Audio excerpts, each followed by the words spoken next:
No.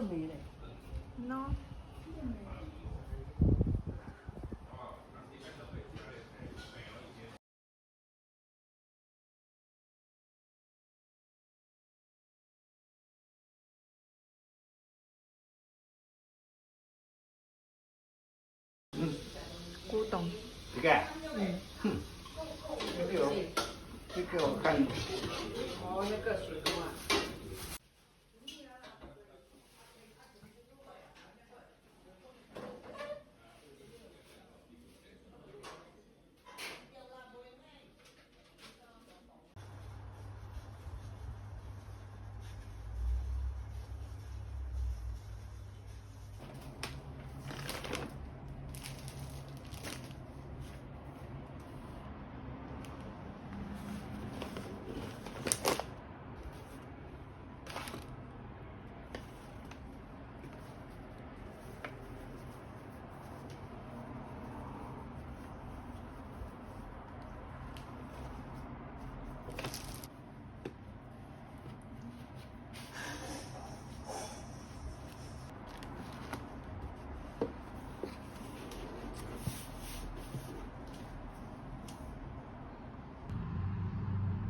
Hello.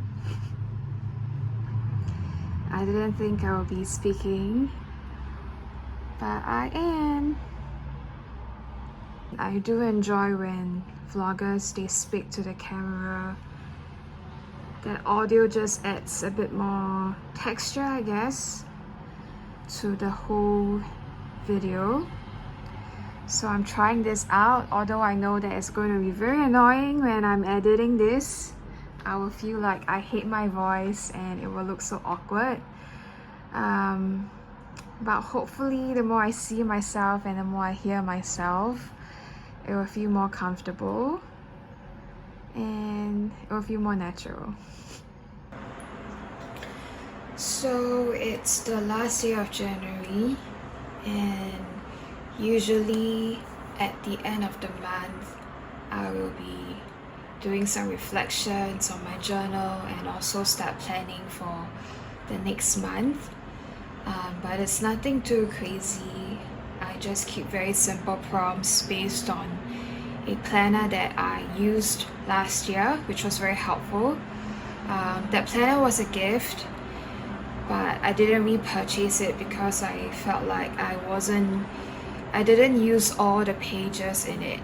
So instead of purchasing it again, I just kept note of some prompts that I found really helpful, and I wrote them down manually in this Muji notebook that I'm using.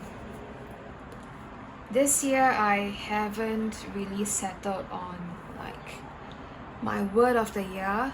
I have a word of the year every year. Initially I chose the word mindfulness, but now enjoy seems to be something that hits closer to heart. It feels like it's something I need, so I'm sticking to this for now. For monthly prompts, this is how I start the month, with these prompts, setting some intentions and goals for the month, and knowing that I can't do it all, I actually added this prompt to focus on what is the first priority, like the must do kind of thing. Because what I've also learned is that I feel a lot of guilt if I don't finish everything that I said, and it starts to snowball. But just by writing this down, it actually allows me to prioritize, and I don't feel like it's snowballing, it's a backlog anymore. It's more like, okay, you have limited amount of time and energy. What do you want to focus on? And it's okay if it's just one thing in your list that you want to focus on. And I also focus a lot on how I want to feel. I love this prompt because last year was about energy, and I realized that a lot about energy is how I feel mentally. the thoughts in my head, my mindset. I set it as something I want to be intentional about as well. Then a very, very simple planner. I just list some of the tasks and write down some appointments or things that I've planned. And there's a weekly reflection as well. 4 key prompts: what I'm grateful for, highlights and wins, challenges, and lessons learned. Always to celebrate small moments, and also reflect on some blockers that might be happening before they get into something bigger. I think this helps me to keep aware of just small challenges that are also in my way. And gratitude is always something to have, something to hold. I think I'm generally more optimistic as a person because I celebrate small milestones, small achievements, and also thankful for the very simple moments in life. So I really would encourage to have this as some of your key prompts when you are recapping and reflecting on your day or your week as well. And then at the end of the month, it's just an overview and also kind of like a scorecard of sorts. This might be a lot, but they are okay for me. They are the important areas in my life that I want to be more mindful of, that I want to keep track of.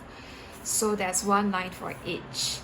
And after I give myself a score at the end of the month, I'll also pen down some notes as to why I gave myself this score. Yeah, and it's flexible in that you can always remove something in the next month or add something if you feel like you want to start tracking it or be more conscious of it. Yeah, but I find this really helpful, and overall I think it all boils down to happiness. That's why I also added this happiness as a prompt. Yeah, and I think that's my journal all in all. This is more like an organizer and a tracker of sorts, and I hope this is useful for you.